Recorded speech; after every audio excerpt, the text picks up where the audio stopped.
the Baen Free Radio Hour.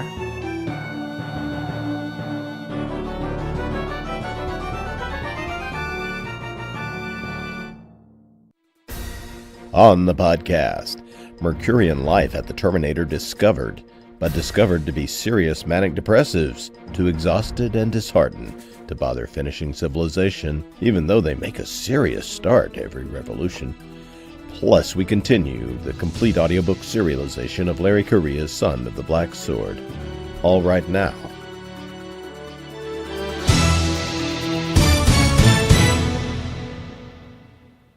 Welcome to the Baen Free Radio Hour podcast. It's an honor to have you along. I'm Baen Senior Editor Toni Daniel. This time we continue with part 2 of an interview with David Weber and Jacob Holo, and Baen publisher Toni Weisskopf stopping by. We discussed the Gordian Protocol, a new science fiction novel by David Weber and Jacob Holo. It's got time travel, spaceship battles, weird far futures, and a plot to change history. All of it backed up with intelligent heroes from present, past, and future. It's a really fun book, and David, Jacob, and Toni talk about it here in part 2 of this interview. And we continue with the complete audiobook serialization of Larry Correia's great high fantasy novel, Son of the Black Sword. Now here's the news.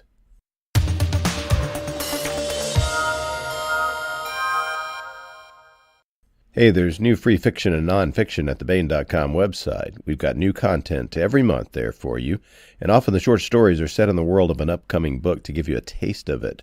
For example, May's free fiction is Voodoo Magic by Robert Buettner.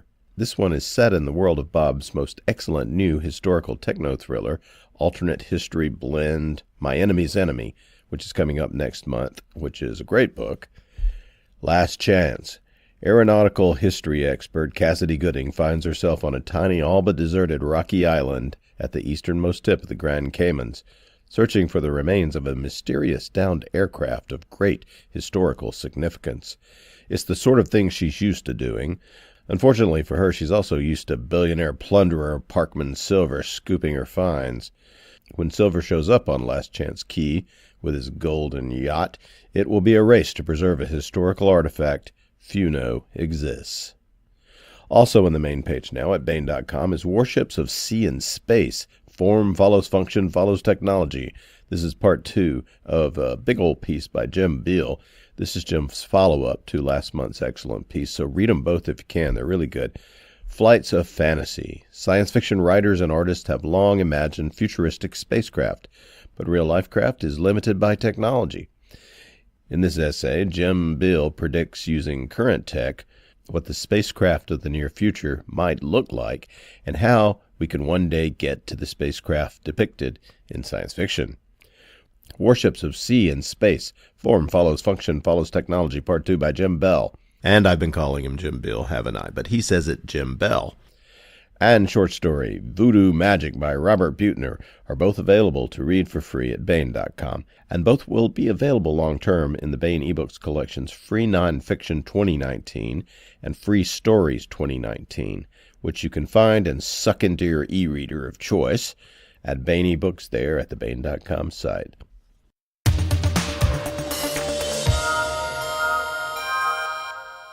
This is part 2 of a 3-part interview with David Weber and Jacob Holo and Toni Weisskopf, talking about Gordian Protocol.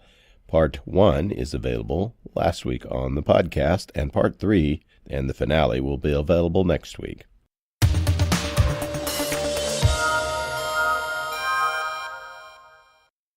want to welcome David Weber and Jacob Holo to the podcast, and we also have with us Toni Weisskopf, Baen publisher. Hi, everyone. Hey. Hello. Hi. David Weber is the creator of the internationally best-selling Honor Harrington series, with latest entry, The Most Excellent Uncompromising Honor, now at booksellers everywhere. David has had 29 New York Times bestsellers, and there are over 8 million David Weber books in print.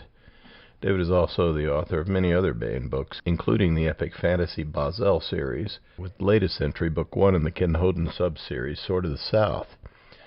He's the author of The Road to Hell with Joel Presby, along with 2 other books in the Multiverse series, and out now we have a very excellent new novel by David Weber and Jacob Holo. Jacob Holo is a former Ohioan, former Michigander, living in sunny South Carolina. He describes himself as a writer, gamer, hobbyist, and engineer who started writing after his parents bought him an IBM 286 desktop back in the 80s. He's been writing ever since. At booksellers everywhere now is The Gordian Protocol by David Weber and Jacob Holo. This is a new adventure science fiction novel set in a totally new Weber milieu with both spaceships, far future tech, and most of all, mind-bending time travel.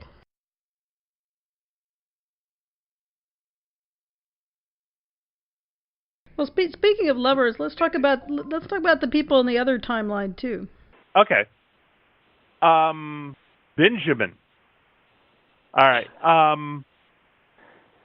Okay, I did the first, 10% maybe of the manuscript, and then handed it off to Jacob, because what I was doing in that first 10% was kind of setting a feel for, I did just enough to introduce Raybert and Philo from our agreed notes, and Benjamin Schroeder and who he was, and who Elzbieta, the woman he loves, are. And then I handed off to Jacob, who went away and did all the rest of the original rough draft and did it very well. This book deals with something that is very important to me on a personal level, which is the concept of responsibility. I think you can see that in the Honor Harrington books. You can see that in a lot of other books. It deals with the concept of taking a stand and discharging your moral responsibilities. And Benjamin Schroeder's family came to this in an especially traumatic way because his grandfather was a German count growing up in post-World War I Germany. And he initially supported Adolf Hitler. Not Adolf Hitler per se, not Adolf Hitler's anti-Semitism, but Adolf Hitler as a force to regenerate a defeated Germany. And it was Kristallnacht that really brought him face to face with what he had given his allegiance to. When Jews were terrorized all over Germany, businesses were smashed, and the police forces, the forces of order that were supposed to prevent this kind of atrocity, either just stood by or were actively complicit in it. And that meant that he was actively complicit in it as a member of the military. We should mention that this is actually what happened in our timeline. Yes, this is what happened in our timeline.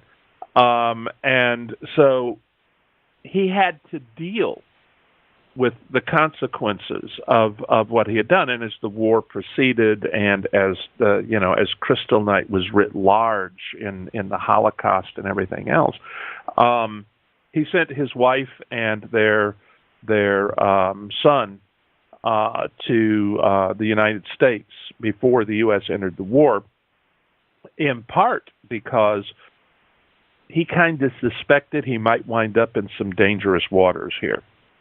He was wounded in the campaign in France. He went into intelligence work. He wound up with Reinhard Gehlen in the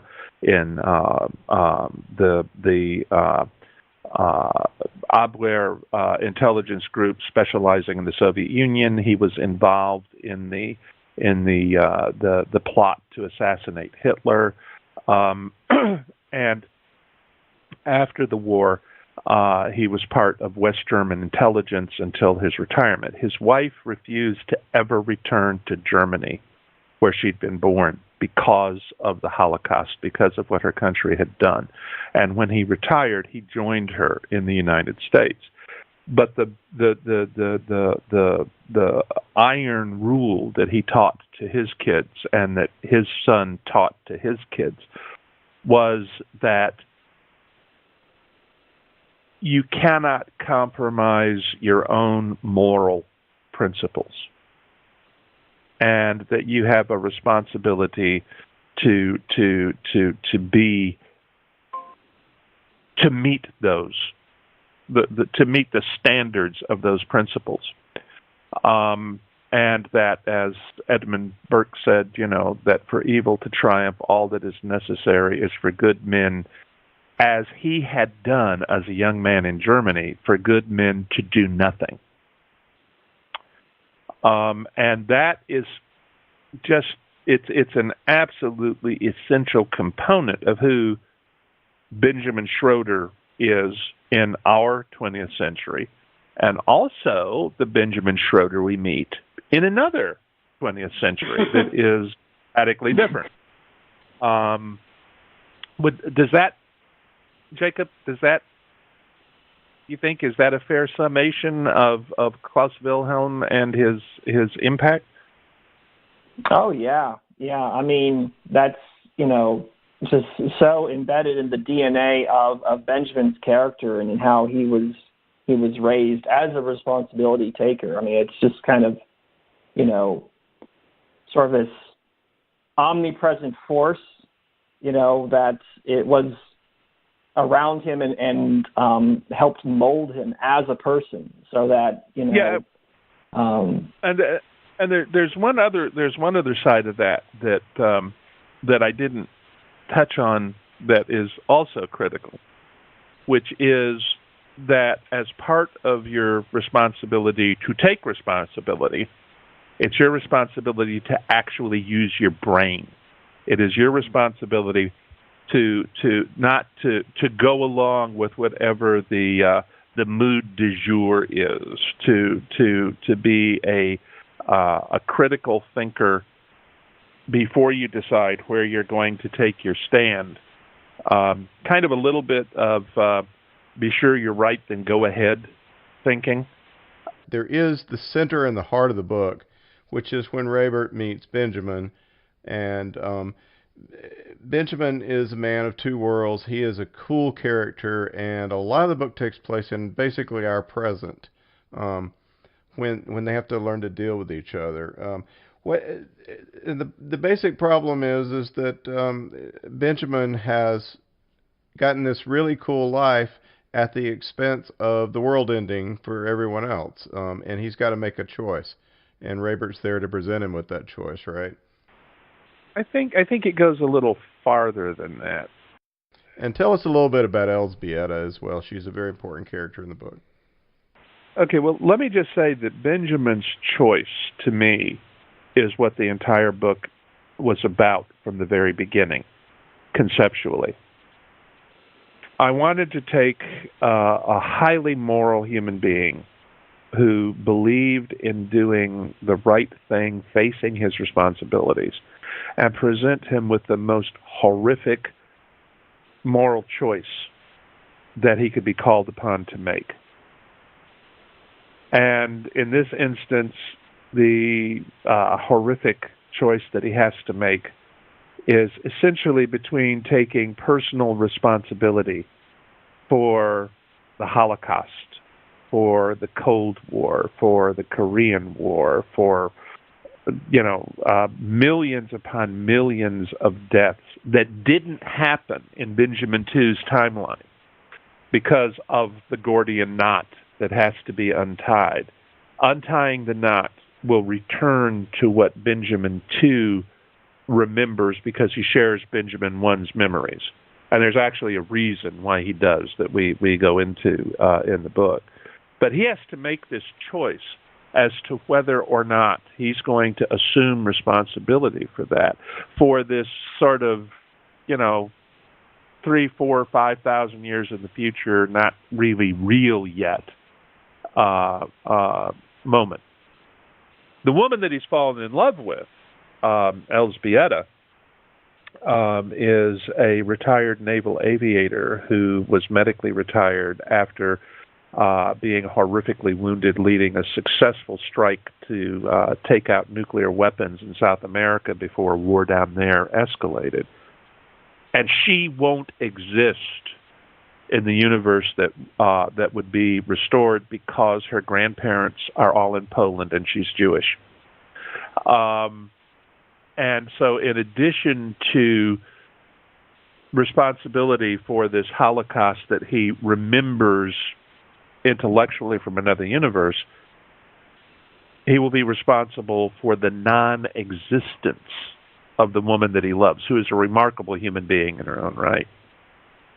And he basically decides, I'm not going to do it. I can't do it.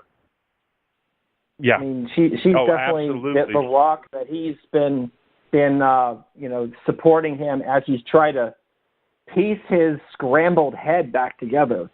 Yes. And kind of pick up the blasted pieces from his mind. Yeah, because he's got these two totally sets of memories. It's a psychotic break as far as he can tell.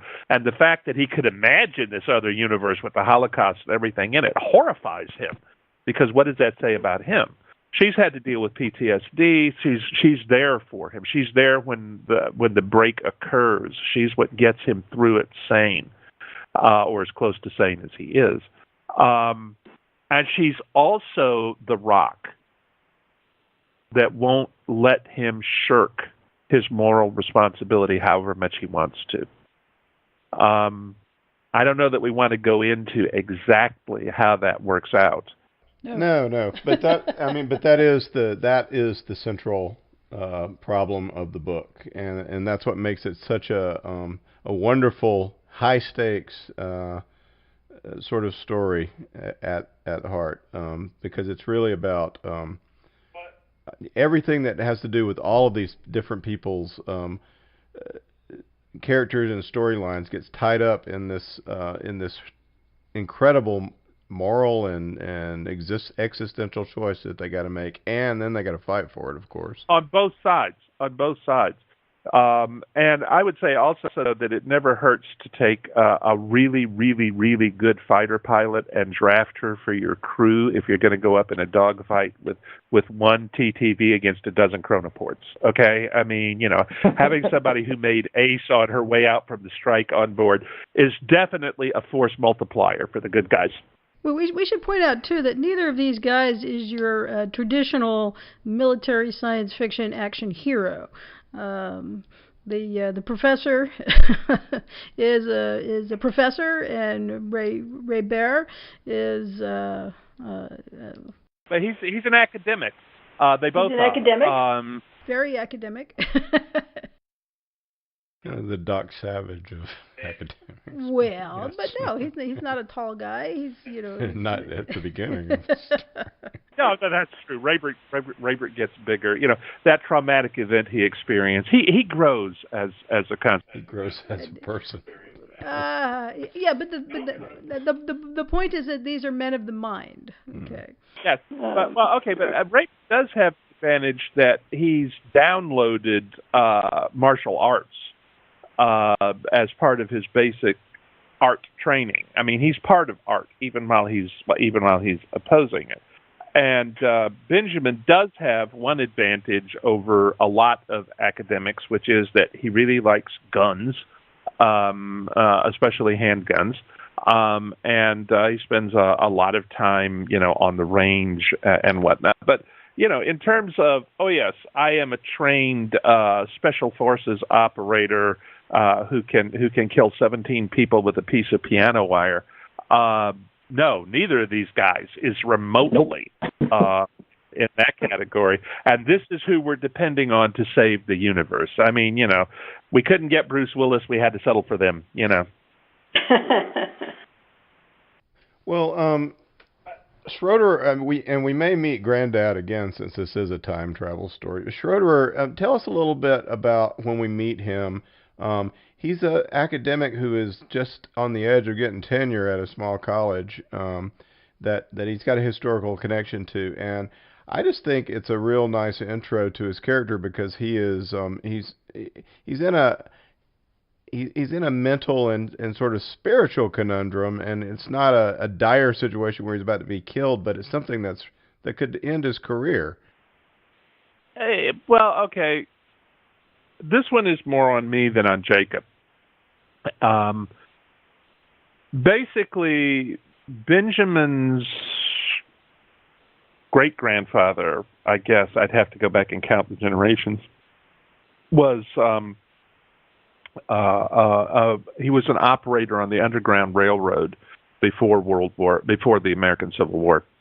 And following the Civil War, he and some like-minded guys, some Quakers and whatnot, decided that if you were going to actually integrate freed blacks fully into a society, you had to provide the education for them to do that, and it would be a really good idea to educate blacks and whites together.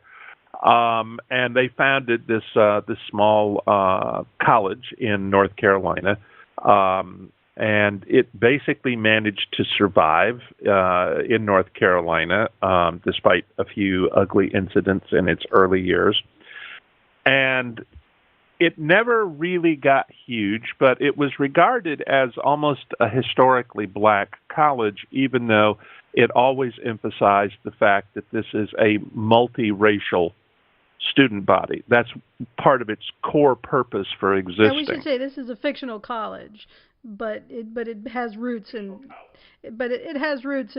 several other historical college that were inclusive. Absolutely. When the 60s roll around and the civil rights movement takes off, this college is discovered.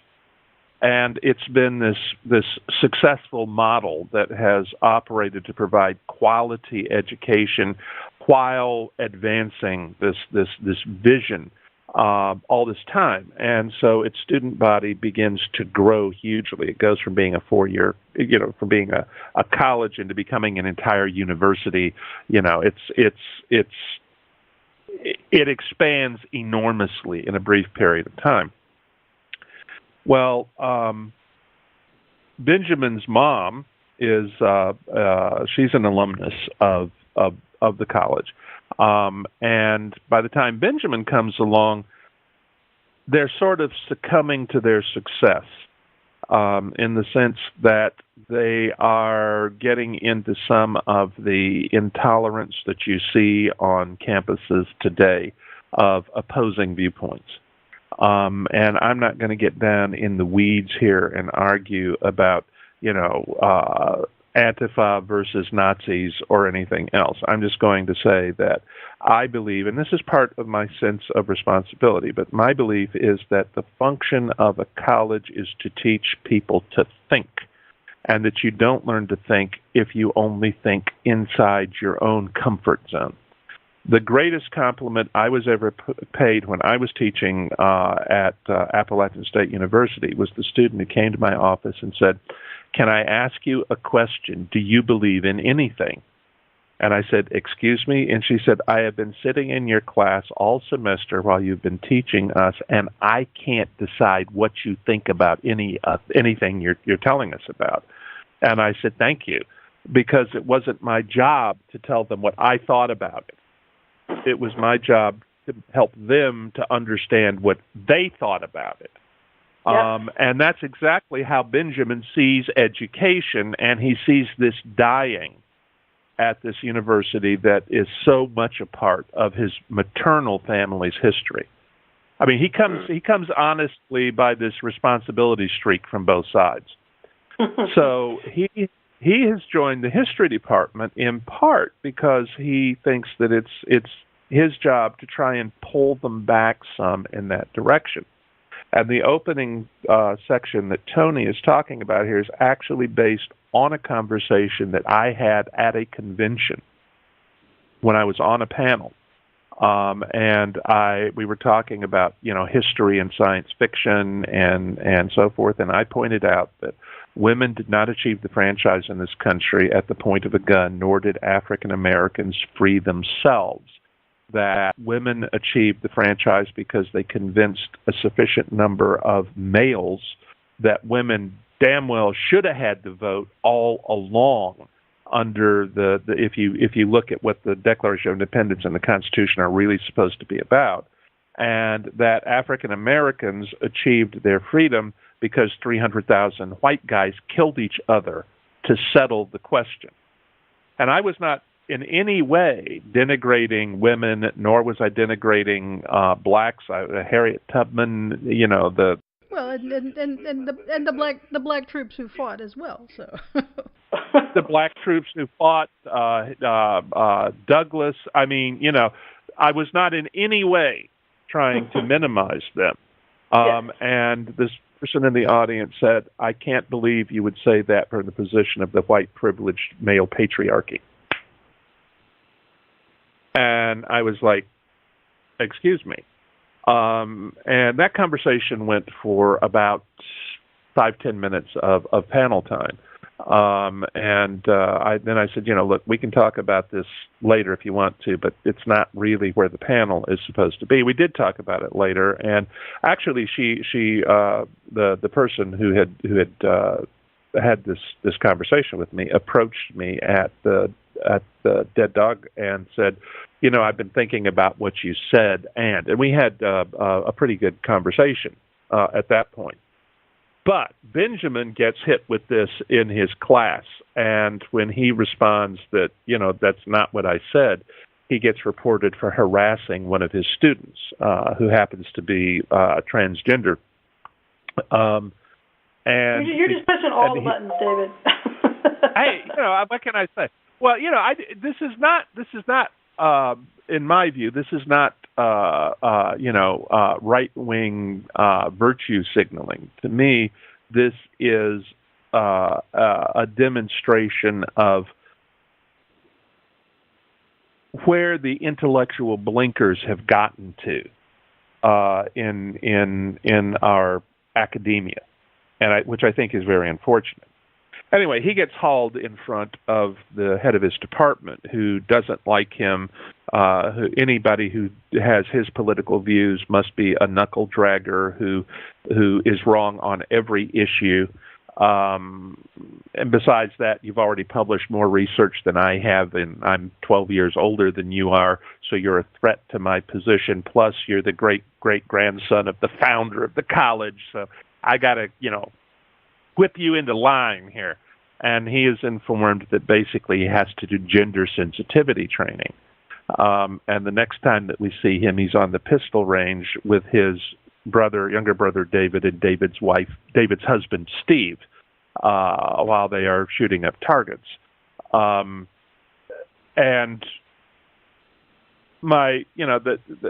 in as much as there is an allegorical function here, and trust me, the allegorical function in my mind is in many ways, in almost always, secondary to actually telling the story.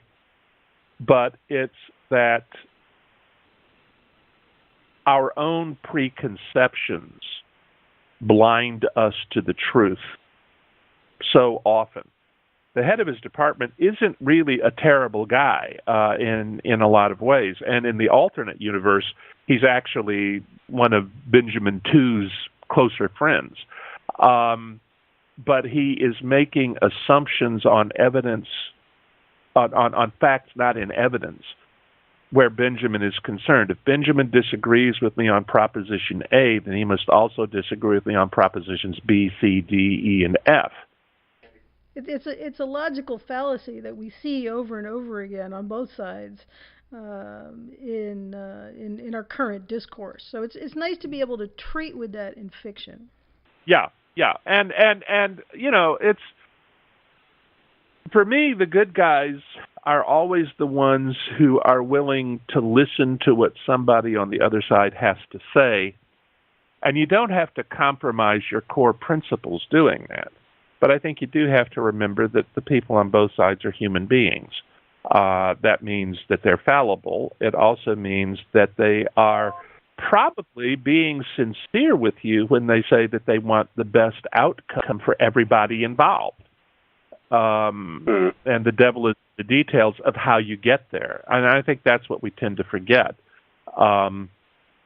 And we're so busy hitting each other over the head right now that we're not paying any attention to what's inside the head we're hitting, because we have already assigned a value to everything that's in there. We know what's in there, whether we've ever had a conversation with you about it or not. Well, this is one of the things I like about this book is human fallibility. So we think we figured out time travel, but maybe we don't have it exactly right. We think we figured these things out, but maybe it's not. Maybe this doesn't actually work. And and the idea that our heroes are constantly testing these suppositions is, I think, part of what makes the fun of the book. Well, I think that's a big part of it. I think another part of it is that the villain who is chasing Raybert all the way through the book, and who is absolutely determined to destroy him, et cetera, is in most ways a good and moral person.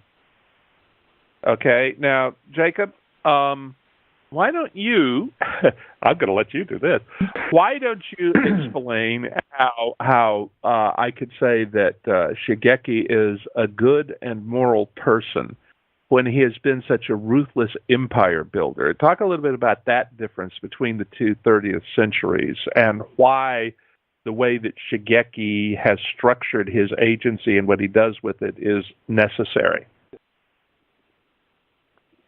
Well, I mean, one of the things that Shigeki does is that, I mean, Raybert is guilty of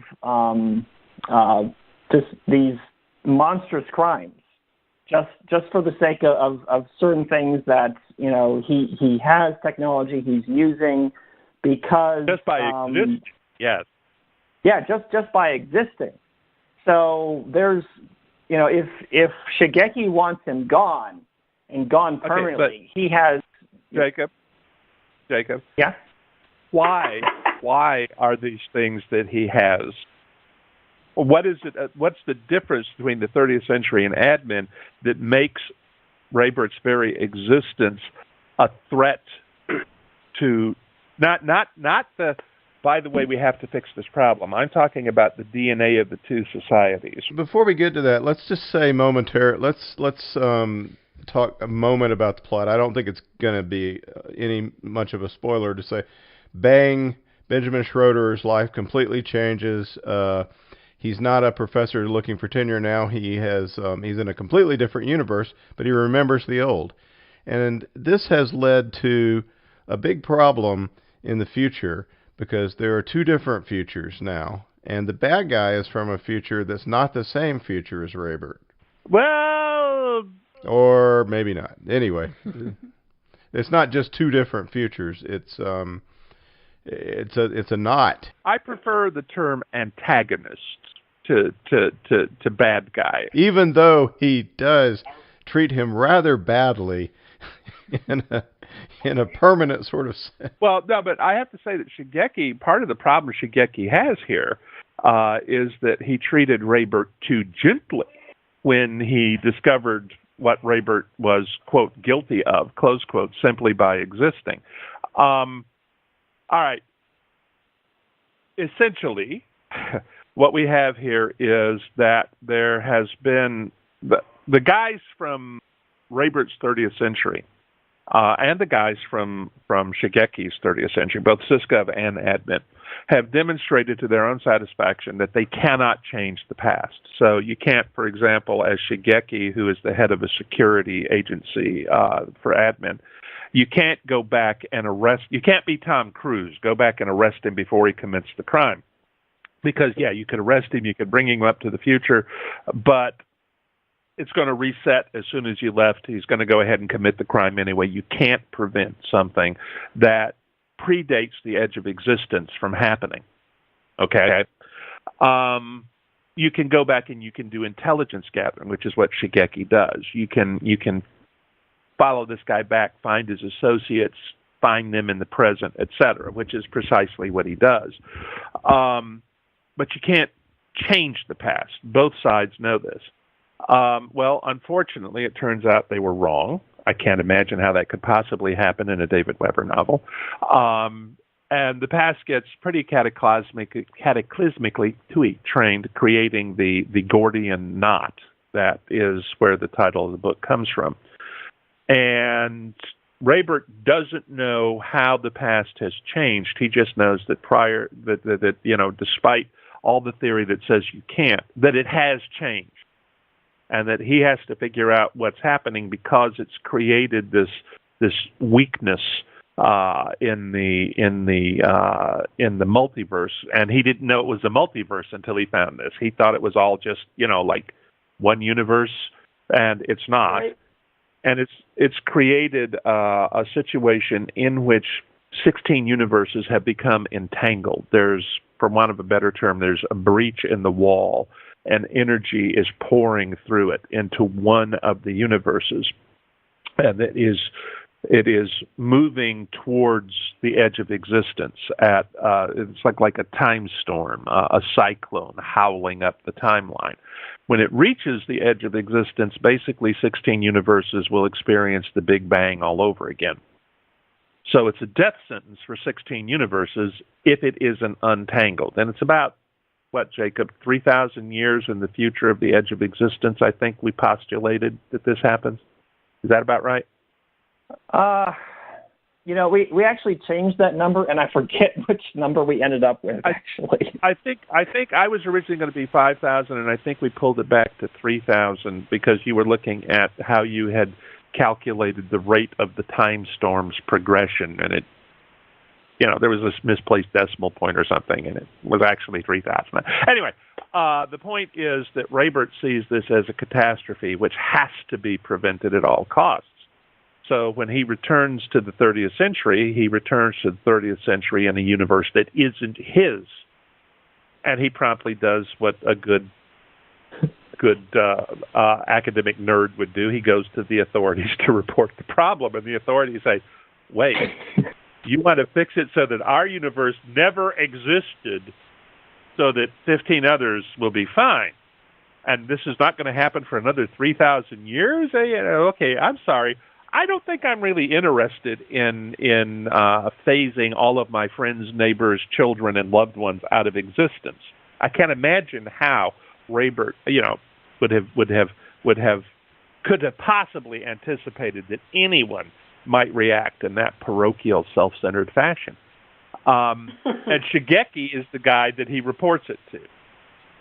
That's why he's doing all these illegal things, because in this future, the things that Raybert has are things like nanotechnology, for instance, and self-aware beings and such. These are it's called the Yanlua Protocol or something like that, right? It's a I told Jacob that we needed a defining sort of technological near miss for both societies to define how they went where they got to. And I especially liked the one that he came up with for Weisskopf. It was awful, but it was also funny. And it was by the way nanotech, but for turning a whole chunk of China into pinballs. Yeah, pretty much. Yeah, it was bad. And in admin, the problem was basically Skynet. In a way, it was a Chinese military AI that broke out of the box and started following the only imperatives that it had. And there's a reason that the language that Raybert speaks has a lot of Chinese in it, and the language that Shigeki speaks doesn't.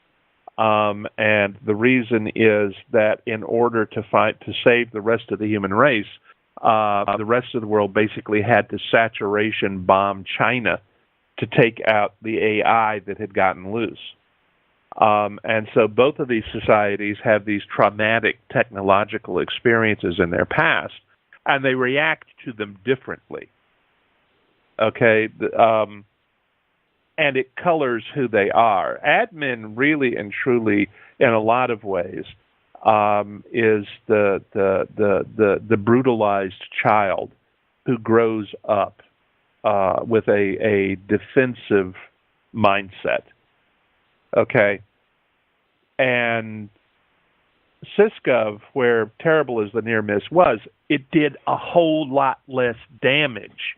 Okay, more embraces technology, but with the understanding that you have to keep an eye on the genie. Okay, but does that seem like a fair way to put it, Jacob? Yeah, absolutely. I mean, I think the admin's attitude as they're kind of figuring out, what Weibert has and where he comes from is like, wow, this must be a society that prances through the rain thinking they won't get wet. It's like, what are these idiots doing? They're playing with all this dangerous stuff so casually. How have they not blown themselves up yet? Yeah, and it's coming sometime soon, and this is who we should listen to about what we're going to do with our universe. That's definitely part of it. Another part of it is that Raybert's 30th century is a genuine post-scarcity economy. I mean, it really is. They've accomplished that. Okay, admin is still moving through the adjustment period. And the Jacob and I discussed in detail what this transition was going to be like, in our opinion, what the psychological, sociological impacts were going to be. But we discussed it so that we could incorporate it into the DNA of the two societies, not so that we could actually, go through it in the book. But it kind of colors a lot of what's going on in the admin universe right now. Also, the admin universe is more authoritarian, probably isn't the right word, but the admin basically was imposed by force on the entire human race as a how do we keep ourselves alive kind of thing. It's pretty totalitarian, David. Yeah. I would not want to live in that society. It's pretty evil. You are incorrect. Oh, okay, all right. There's a lot going on there. Okay, remember that Shigeki is doing an end run around the elected head of state for admin because he's afraid that this guy might listen to Weibert and decide that that 16 universes outweigh one universe. But there's these.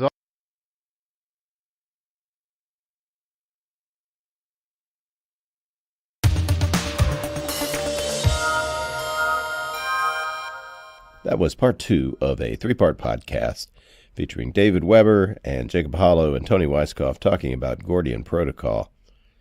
Part 1 is available last week, and Part 3 and the finale will be available next week.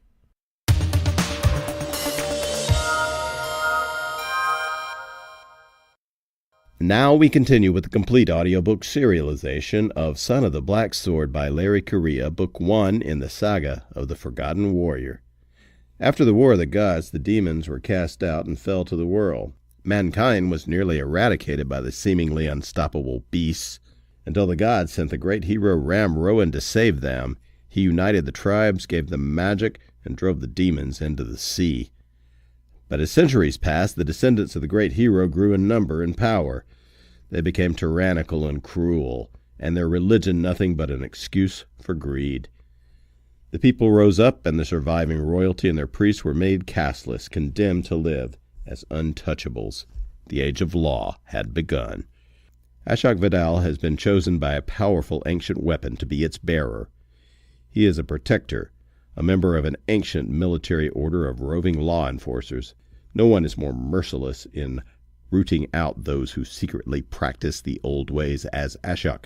But Ashok isn't who he thinks he is. And when he finds himself on the wrong side of the law, the consequences lead to rebellion, war, and perhaps transformation. Now here is the latest entry in Larry Correia's Son of the Black Sword.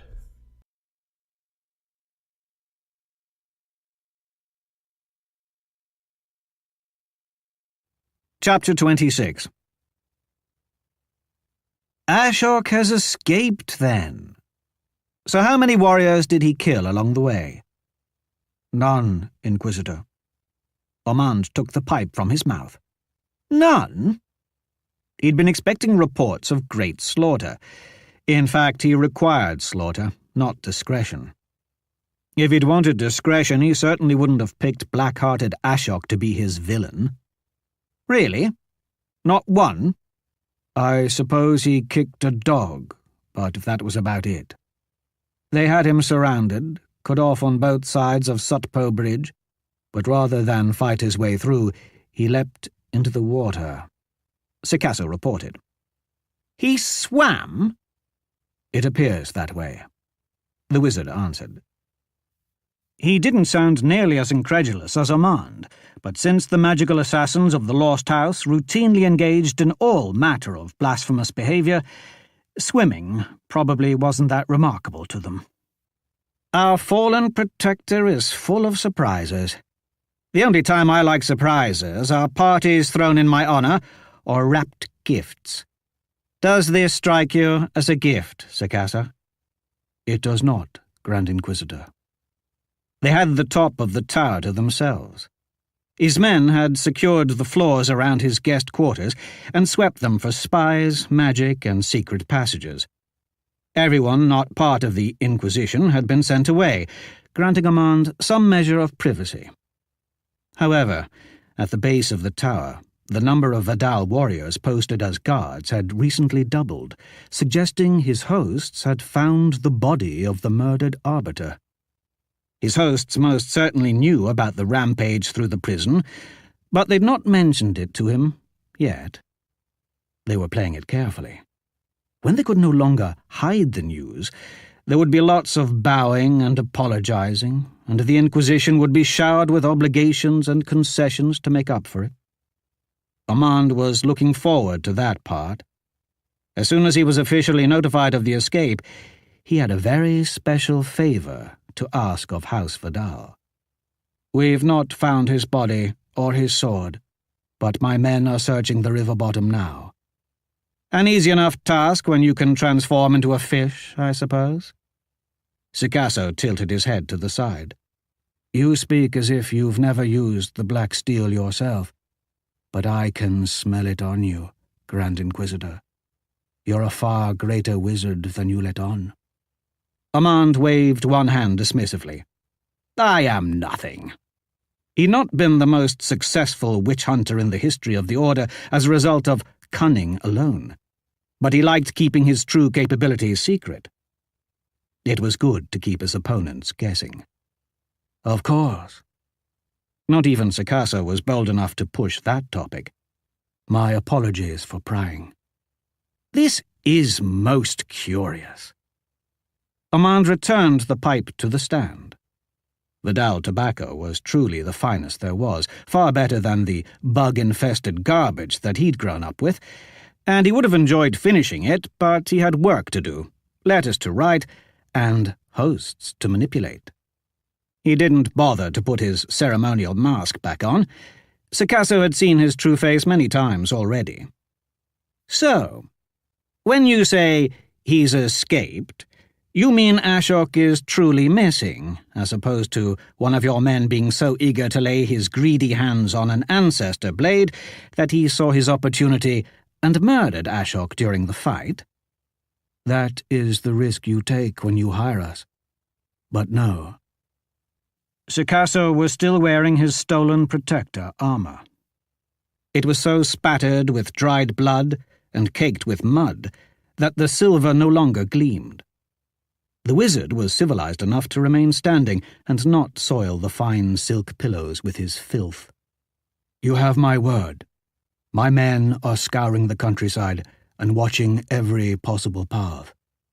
We will find him. And then you will watch him. I know it pains you, sir, but he's still more valuable alive than dead for now. Armand could see the greed in Sikasso's eyes. He was a collector of magic, and Ashok was walking around with a treasure trove of it. Despite all his talent, all that power and cunning, Sikasso was just as easily manipulated as any other man. As long as Armand could supply him with what he wanted, he would remain a dog on a leash. Don't worry, Sikasso. You'll have that sword in time. This is Ashok we're talking about. If he's alive, just follow the inevitable trail of corpses. If he's dead, then you'll find the sword somewhere. If the warriors do manage to kill him, make sure his body and the witnesses disappear, and I'll simply pay you to create chaos in his name from then on. That would be far simpler. I'm the Grand Inquisitor. I didn't earn the title by being simple. Your plans are beyond my meagre imagination, my lord. On the contrary, I believe you have a far better grasp of politics than you let on. That dig was payback for the assumption about Aman's magical abilities. The assassin's house had managed to survive undetected in a lawless no-man's land for generations, so Sikasso was extremely astute. I assume that when Ashok failed to provide a convincing enough display of savage, casteless rebellion, you did it for him. We killed most of the warriors there and put the village to the torch. I had the local arbiter's head stuck on the tallest pole. One of my men wrote, "The casteless will rise in his blood across the bridge." A nice touch. The survivors don't know what hit them, but they believe it was the Black Heart and a few protectors. Soon, everyone will tremble at the mention of Ashok. Dead or alive, his legend will grow. See? You get it. You would make a fine judge. Sikasso smiled. My job is more honorable. True. Simply killing people was far easier than manipulating people into killing each other for you. Amand was excellent at both. Tomorrow, I begin my journey back to the capital. Casteless rebellion and renegade protectors. I imagine someone of strong moral character will need to keep order during this time of turmoil. We'll continue our search. I'll contact you when I have news. Sikasso gave the Grand Inquisitor a small bow, walked to the tower's open window, stepped through, and dropped silently from sight. Amand had to admit that no matter how many times he worked with the twisted men of the Lost House, that manner of exit always remained unnerving. Amand did in fact have incredibly powerful magic, but shape-shifting had never been among his many skills. He liked his body, aging and flabby as it was, to stay in one piece. There was a polite knock on the door. Amand put his mask back on. A moment later, the Inquisitor Taraba entered. "Good evening, sir." He took note of the open window and the billowing curtains. "You've received word from the assassin?" "I did. Things are proceeding well." He could tell his subordinate had something else to say. "You may speak freely. I can tell that he's gone. I just spoke with one of our spies among the Vidal. Did the assassin tell you that one of his men died at the prison? His head was stomped into paste, so there's no danger of him being identified, but he was also disguised as a protector." Our dear friend neglected to mention that. Amand chuckled. That had to sting. There weren't very many members of Sikasso's Lost House. Losing even one would be frustrating. I don't trust the assassin. That's perceptive of you, Taraba. I fully expect Sikasso to betray us at some point. That's the nature of such men. Then why— He held up one hand to stop his subordinate. The Grand Inquisitor wasn't in the habit of explaining his actions to anyone, but Taraba was a young, extremely capable, and most importantly, loyal Inquisitor. Though he lacked the imagination to ever rise to Amand's position, Taraba was valuable and deserving of mentoring. Sikasso's kind are addicted to the accumulation of magic. I've employed them to shadow a man carrying around some of the strongest and rarest magic in all of Locke. Normally, such an item would be considered off-limits because they couldn't afford to anger a great house or an order and still survive. But Ashok is dishonored and disowned. There's no one to avenge him. I've planted the idea that even if Ashok dies, Our mutually beneficial arrangement may continue. Being an intelligent man, he will think it through to the logical conclusion. This is a rare opportunity for Sakasa. Eventually, greed will overcome sense. He'll murder Ashok and take his sword. It would surprise me if he wasn't plotting such a move already. Why use them, then? Because the services of the Assassin's House are very expensive. They require payment in black steel or demon parts. I'm only paying them to follow, observe, and facilitate. It would be far costlier to hire them to assassinate a bearer, and this way, when they do inevitably dispatch Ashok, their greed will force them to hide it from me. They will lie to my face, and I will gladly continue to pay them for it. Taraba was far smarter than he looked. He grasped the implications right away. They'll keep committing atrocities to blame on the Black Heart. You don't care who causes them, as long as the great houses fear a casteless rebellion. Correct. Their unreliability makes them reliable. Plus, it saves us the expense of having to dispose of the extremely dangerous Ashok ourselves, once he's outlived his usefulness. The Inquisition has a budget to keep. That's brilliant, sir.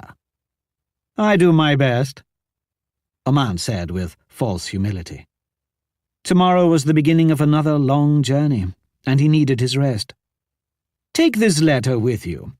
As soon as our hosts see fit to inform us about the horrible embarrassment of losing the prisoner, have their wizards will this to their fellows in the capital. Taraba took the letter. Speaking of costly, instantly sending a message such a distance will use up whole fragments worth of magic. Time is of the essence, lad. Our order must know that there are other protectors in league with the rebels. All of the protectors are now suspect, and action must be taken. House Vidal will be so ashamed. They'll be glad to do this favor for the Inquisition, and what's a bit of black steel compared to that? Tomorrow we'll be busy, so I believe I'll retire for the evening. Leave me.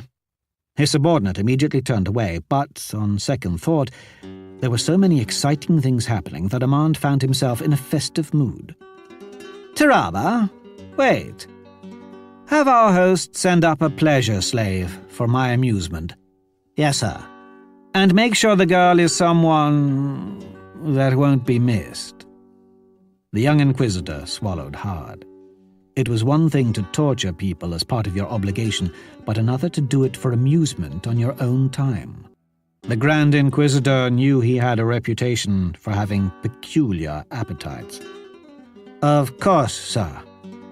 Taraba bowed, then fled the tower. Amand rose from the cushions, walked over, and closed the window. The night was chilly.